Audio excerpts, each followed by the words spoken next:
I think heroic is the word I would use. For most of us, somewhere around February or March, there was this recognition that maybe there was something serious going on.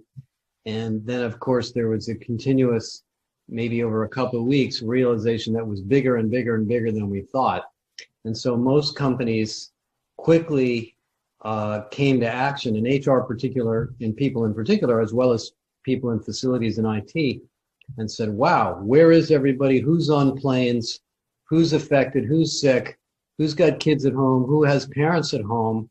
That was first. Then, how do we support them at home, and how do we give them the tools and the information, the security systems, the computers so they can work at home? And then, very soon after that was, whoa, everybody's stressed out, anxious, worried. There's the issues of resilience and well-being, and people aren't getting enough exercise, and maybe we need to give them help on that. Then there was, what about the leadership model? What about, our managers, our supervisors? How are they going to be, how are they going to deal with their teams when their teams are going through so much stress? And by the way, maybe we need people in new jobs. I mean, we're doing a case study of a company right now where 60% of the employees got new jobs in the last 45 days. And all of those are the types of things that most HR people would spend 6 months or a year working on before they rolled anything out. But we didn't have any time. So all of those things happened in a couple of months. And now we're at the point where companies are saying, not only are we continuously adapting to the ever-changing nature of the virus and where people are affected, but we now have a new business model. We have new products and services. We're interacting with customers in new ways. We've redesigned our workplace. We've redesigned our stores. We've redesigned our restaurants, wherever it may be. And all of this has happened in 6 or 7 months. So the HR people that I've talked to are completely, leaning into this. We have calls every week. We have 6 sprints of groups. We have about 300 or 400 companies that we're talking to every week for an hour. People are dialing in, sharing what they're working on. There is no playbook on a lot of this. Some of these are beginning to become well understood issues, but so the enthusiasm, the excitement, the willingness to partner with IT, facilities, legal, finance, other groups of the company, and then the ability to learn is just amazing. And the thing that I'm, maybe reflecting on now is, for people in HR, the reason they're in HR usually, some people are a little bit different, but most people are in HR because they love the people part of the business. So they've spent their entire career thinking about human issues, emotional issues, psychology, and all of the data and science around that. Now they get to use all that in a really badly needed crisis. And so I think it is heroic, and most of the CHROs I talk to are just having an amazing time career-wise. Now they're working a lot of extra hours, and people are kind of working all the time, but that's part of what we're dealing with. Mark Benioff, the CEO of Salesforce, made a comment a few weeks ago. He says, is this a pandemic or an epidemic? He says, it started off with a healthcare crisis, then became an economic crisis. Then we hit the diversity crisis, the Black Lives Matter and all that. Yeah. How is HR? I mean, clearly the stress from the first 2 crises are bad enough. How have they adjusted to the diversity issue? And LinkedIn and Indeed is chief diversity officers. Every company's decided we got to hire somebody to do this. Now, it's a really hard job, and just by hiring somebody into that job, you don't fix the problem. So it's actually a stressful job for the people that have it. But these are people that spend their whole lives dealing with this issue. They're very sensitive to all the different dimensions of belonging and inclusion and diversity, and they are, they're sort of unhappy about their situation in the world. But it is an opportunity because companies really want to lean into it. So I think the pandemic is exposing every little weak point in business that we didn't deal with during the economic growth cycle. and now they're all exposed. So they're all coming out. With respect to employees, we were one of the early companies to go to the work from home. And it was very simple. It felt like the risks were too high to take any risk at all, even if it was small, with respect to our employees. We canceled our sales kickoff in Florida. We very quickly implemented work from home. Then we recognized that our employees would likely have financial hardship, not because of them, but maybe it's their significant other, or maybe it's an extended family member. And so we gave every employee who was not a senior executive a 2-week bonus, 2 week of pay early on, so they could get ahead of those issues rather than get into a tough place and then struggle. We set up an employee relief fund for those where the bonus is not enough, and we've taken action to provide Headspace to all of our employees, which is a good application for mental health. We've extended sick leave for anyone who's been impacted by COVID-19. And then our foundation's been very active, both in the Bay Area community, as have Dave and I, and with food banks, with Silicon Valley Foundation, with the CDC, in order to take advantage of the foundation we have and help those who are in need of help right now.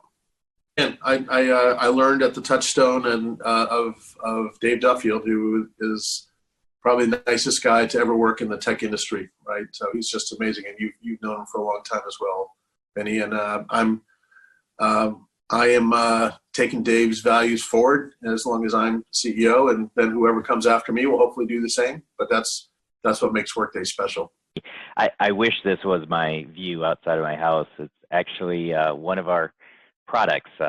We operate Earth observation satellites at Maxar, and one of our satellites took this really cool picture of Mount Fitzroy in South America. It's taken from the horizon thousands of miles away, and it's a pretty cool product that we have. But anyways, yeah, I am the Chief Operations Officer at Maxar. Maxar is a space and technology company.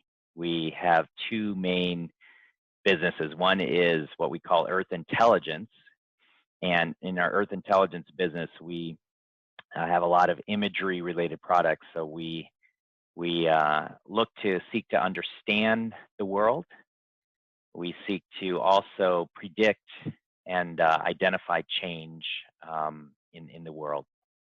And we use our assets, as I mentioned before, our satellite ops assets, as well as a lot of ground technology and analytics kind of capabilities, machine learning, et cetera, to serve our customers. The other side of our business we call space infrastructure. And this side of the business creates connections between space and Earth. And we do that by manufacturing satellite capabilities, communication satellites. We manufacture Earth observation satellites. We also are in the middle of NASA missions, Artemis and return to the moon, et cetera. We have robotics capabilities that we manufacture as well. And so interesting fact that all 5 rovers on Mars have Maxar technology on them. So quite an interesting business, and one that is very important to our nation as well as many nations across the globe. Jeff, when I met you last year, you made a pixel sound so interesting, right? And in your business, you do turn every pixel into something really strategic, right? So this is, you run a pretty low-tech business, sounds like. We deal with a lot of super smart people. I've never worked for a company that had so many PhDs and smart people, I tell you. You're being modest. Aren't you also, Jeff, isn't part of your role also to coordinate the COVID-19 response for Maxar? Isn't that yeah. You've had? It is. Now that you didn't have enough to do, they added another thing to your plate.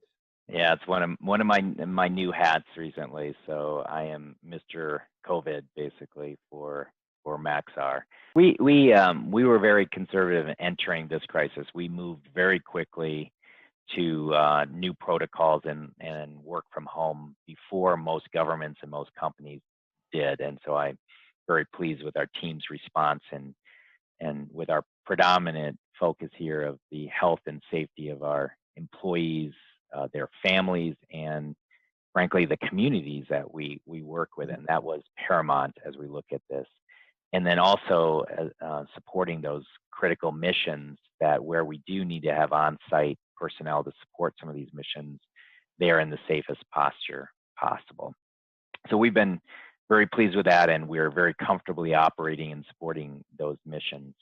As I've been talking to the team, this what we call return to the work site or return to protocols are incredibly more complicated than quickly moving to what we call our RED protocol, which is a limited, isolated operations, on-site operations. And so the team is deeply working through that. And to be frank, we're in no rush to put anyone in harm's way. We are doing just fine in our protocols now. But we do recognize that there is value in certain use cases to returning people together in certain cases or back to the office in some cases. We also recognize that our Maxar community sometimes needs and is fed by being together a little bit more too. And so that is on the horizon.